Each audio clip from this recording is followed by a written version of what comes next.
स्वराज्य संवाद न्यूज, जनतेच्या हक्काचं व्यासपीठ। आज जागतिक आदिवासी दिन चा मुख्य हेतू आणि उद्देश असा आहे की आदिवासी संस्कृती जतन संवर्धन करणे आणि आदिवासींचे हक्क अधिकार जे आहेत त्याच्याबाबत लोकांमध्ये जनजागृती करणे। हा दिन खरं तर संयुक्त राष्ट्र संघाने 23 तारखेला 1994 पासून जागतिक आदिवासी दिन म्हणून साजरा केला जातो आणि आदिवासींचे जे काही विविध उपक्रम आहेत त्यांचे विविध उपक्रम आदिवासी समाज हा एकत्र आणणे, एकत्र येऊन त्यांच्या प्रश्नावरती चर्चा करणे आणि त्यांचे जे हक्क अधिकार आहेत त्याबद्दल त्यांना त्यांचा इतिहास, समाजाचा इतिहास परत समाजासमोर आणून जो काही हक्क अधिकार पासून जे वंचित लोक आहेत त्यांना एकत्र येऊन पुढे लढायला शिकवणे, खरं तर हा त्यांचा मुख्य हेतू आहे। आदिवासी विद्यार्थ्यांच्या शिक्षणासाठी शासनाच्या योजना पोहोचत आहे याबद्दल काय सांगाल? खरं तर राज्याचं देशाचं जे काही बजेट ठरलं जातं ते आदिवासींच्या लोकसंख्येच्या प्रमाणामध्ये असलं जातं, परंतु अजूनही देशाची आणि राज्याची परिस्थिती बिकट आहे की जे काही लोकसंख्येच्या प्रमाणामध्ये निधी पोचायला पाहिजे तो पोचला जात नाही।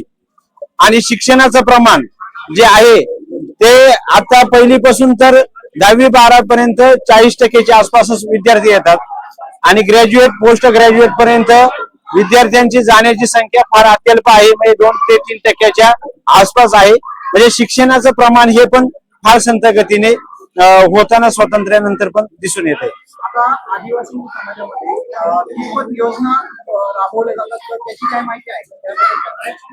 खरं तर आदिवासी समाजासाठी भरपूर योजना आहेत, योजनाचा म्हणजे तसा महापूर आहे, परंतु आदिवासी विकास प्रकल्प जो आहे कार्यालय आहे त्या कार्यालयाच्या नंतर इथे स्वतंत्र यंत्रणा गाव लेवल मध्ये नसल्यामुळे म्हणजे पंचायत राजचीच व्यवस्था असल्यामुळे त्या व्यवस्थेच्या माध्यमातून ज्या योजना गरजूपर्यंत पोहोचायला पाहिजे म्हणजे ज्याला ज्या पोहोचायला पाहिजे तिथपर्यंत पोहोचत नाही आणि म्हणूनही आदिवासी गरजवंत हा आजही योजनांपासून वंचित आहे।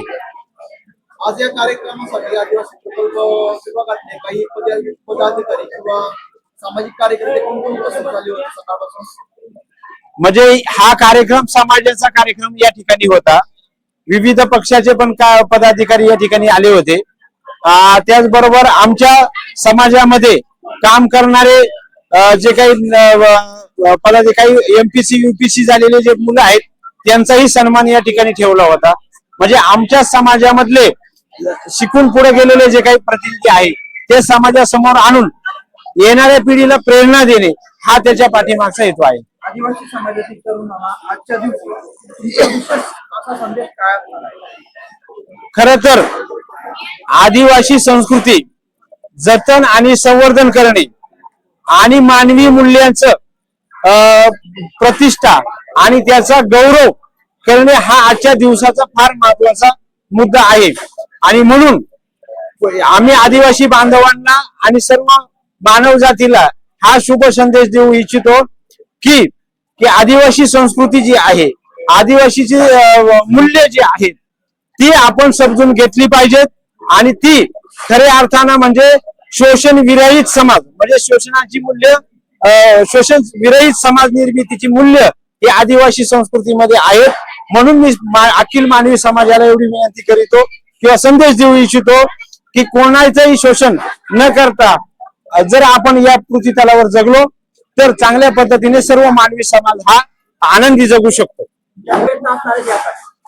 पुढच्या काळामध्ये जागतिक आदिवासी दिन हा दरवर्षी साजरा केला जातो आणि ह्या वर्षी साजरा केल्यानंतर पुढच्या वर्षभरामध्ये आदिवासी समाजामध्ये शिक्षण व्यवस्था, आरोग्य व्यवस्था, रोजगार आणि आदिवासी समाजाच्या ज्या पायाभूत सुविधा आहेत जसा उत्सव आम्ही एका बाजूला सादर करतो तसं हे आदिवासींचे हक्क आणि अधिकार लढून मिळण्यासाठी आदिवासी समाजाची संघर्ष समिती पुढील काळामध्ये काम करेल।